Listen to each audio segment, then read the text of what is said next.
round after round after round, till he perfected it at a better rate, better speed.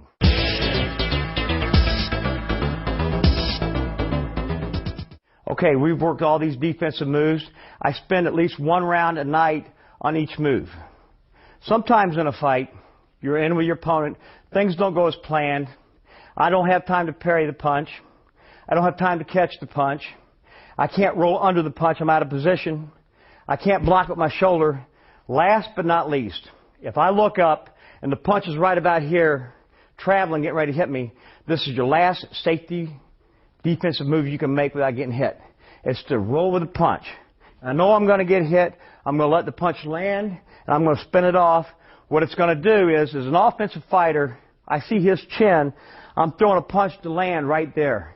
If he rolls with that, as I throw it, my hand, I lose all my power. Because my power is, I'm planning on catching him right there on the spot.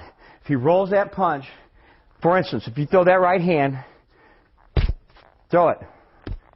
I got to spin that head, but I have to get it right back to my target. So just for the instant, if I know that I'm out of position, I'm like this, and he's going to hit me with that right hand, my last defensive move, throw it. Throw it. Even try to get it to where he times it so that when the punch comes, you don't, and he turns that punch over, you don't spin your head until it touches your face, and you take the impact. If you do it beforehand, he'll see it. So as that punch is coming, not all the way, right back. That's right. You see it? When you see it coming, once again, throw that right hand.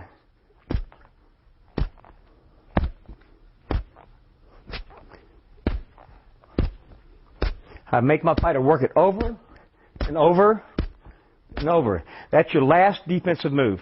That's for only if you're hurt, you see the punch coming, you have no other defense, you spin off the punch.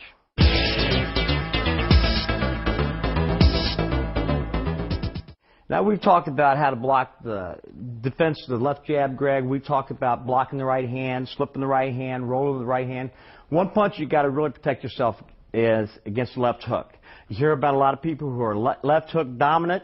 If you're fighting someone who's left hook dominant, you got to know what to do with it. The best way to kill a left hook is to go to the left hook. Very risky thing to do, very scary thing to do, but once you learn to go into it and smother it, it's a very good defensive tool. If I'm fighting Greg, he's got his hands up in the peekaboo style. If I'm a hooker, I'm usually setting my hook up with body shots, and then I'm coming to the head with the hooks.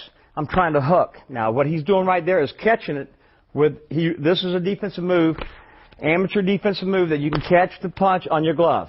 It doesn't hurt you, but it gives you the effect. It turns you off balance. Plus, it looks like to the judges that or the crowd that you're getting hit. When in reality, you're not getting hurt, but you are taking the shot and taking the blunt of the blow. What I'm going to teach Greg to do, that's one way to block the left hook. A better way to block the left hook is to dip down underneath the left hook. And the way you do that, anytime a fighter's taught how to box, they're taught three basic punches. They're taught a left jab, right hand, left hook. They're always taught, and this is the way it's taught, always throw the left hook after your right hand. So if you're in there boxing with a guy and you feel the right hand come, know in your mind, anticipate that left hook's coming behind it. That's the way he's been programmed. So what I'm going to do with Greg is I throw a right hand to the body. He, without even seeing the left hook, he knows it's coming. He dips under it and comes right straight back up. It's a very quick dip up, dip up. Once again, you want it to be a real quick move to where it goes right as you dip, right on the top of your head, comes right up, and he is in position, therefore, to counter me with a straight right hand over the top, or he could hit me to the body. My body's exposed. The key to also, another thing, a left hooker is notorious for doubling up on his hook. So if he comes inside, he's got you positioned, and he throws a hook to the body and a hook to the head. Once you feel that hook to the body, you know he's coming to the head. So you need to go ahead and start your dip under it, and come right back up. If I don't throw the second hook, dip, he's still in good position. He's still making his defensive move. I want you to practice on dip underneath that hook. Dip. Dip. Okay, come up faster. Dip. Dip. Dip. Now right now he's going a little bit too low. Don't go as low. Come up faster. Notice his footwork. Stand right there. Get down. Come up. There you go. It's getting better. His balance is good. If I go to push him off balance, he's in good defensive position. That's getting under the hook. Now we talked about killing the left hook by going to it. A hooker, in order to effectively hook you right, he's got to get his feet positioned where he's got his right foot up and he can swing his left side of the body to hook. Best thing as a defense fighter is to go right into that left hook. Take your right leg, step right in past my right leg, and kill my left hook. And as a fighter would, if you throw a left hook, and I come to it, I'm killing that left hook. My right hand has to stay up high, my elbow has to stay in, and you just step over to your right to kill that left hook. Go ahead and throw a hook. I kill that hook. Now I want you to practice stepping right to my right foot. There you go. If I go to the head, step. He catches my punch before it gets there, and he's stopping it. Now what I would teach my fighter to do next is a pivot move. You step over, instead of stepping back like he was, back, he's going to pivot.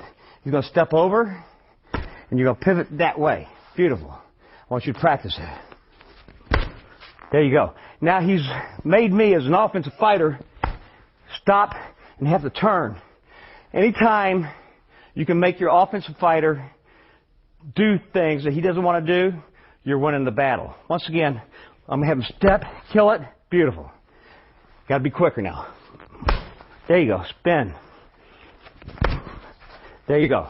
He makes me turn as an offensive fighter, gives him control of the fight.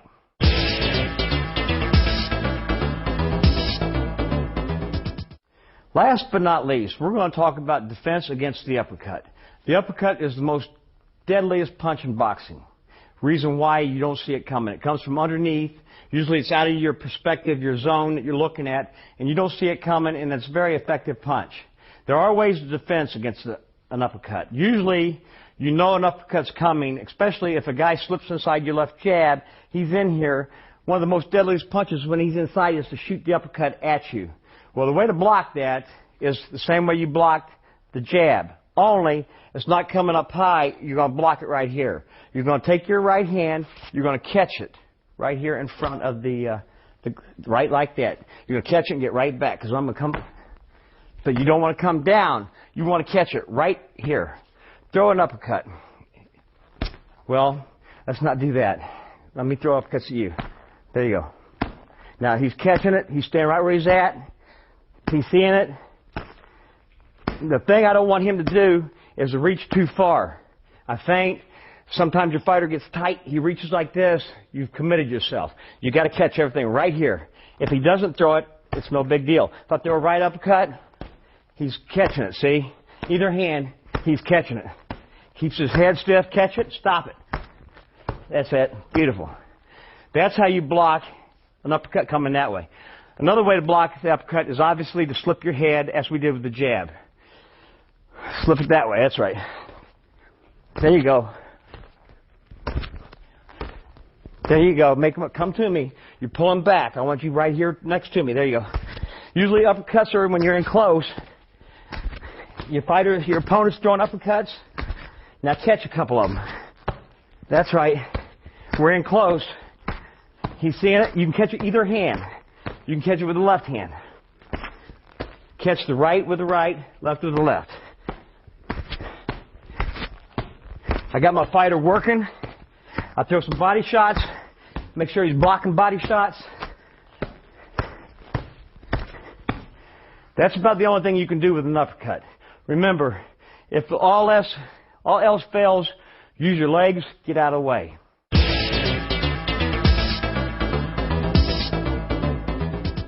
Okay, Greg, right now I want to work with you on how to block body shots. See body shots coming. Very simple move. Your hands are in your peekaboo style. Now, as a body puncher, with your hands up like that, either I'm going to try to come down, I'm either going to drop and throw a straight punch to your body. You can use either elbow. I prefer to go in, never go away from a punch. Come right to it. Use your elbow. You see it coming. You see me down, you're throwing it, use your elbow.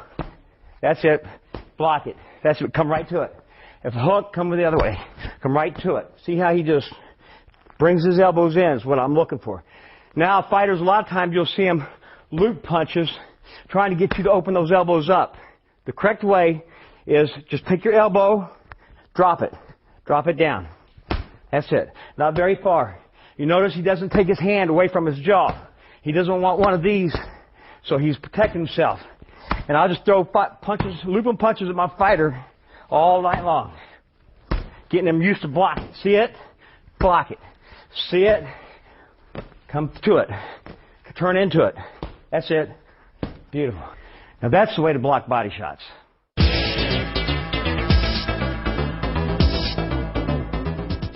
All right, we've talked about defensive skills and techniques in boxing. I want you to remember one thing. I always think your best defense is an offense. But if you watch a fight, 2/3 of the fight is fought in a defensive posture, 1/3 is your offense.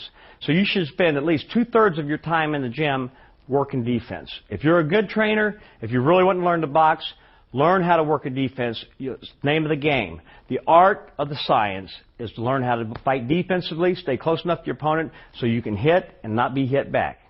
Title Boxing's got you covered with 16 action-packed videos to get you in the best condition of your life. Boxing and conditioning experts Danny Campbell, Michael Rutherford, Jeff Finnick, and Russ Anver put you through the paces to show you everything you need to know to improve your speed, strength, agility, and stamina. How to wrap hands, hitting a heavy bat, medicine ball, obtaining the edge of speed, interval training, punching at angles, advanced techniques, explosive speed and power, mastering the basics, punchment secrets, getting bigger and stronger, dynamic speed and thrust, counter punching, working the corner, defensive skills and drills, body punching, and more. Get only the ones you want, or get maximum impact with the entire series. Get the secrets of over 80 years of combined boxing and physical training experience in one action-packed video series. Where do you get it? Exclusively at TitleBoxing.com. TitleBoxing.com. If we don't have it, you don't need it.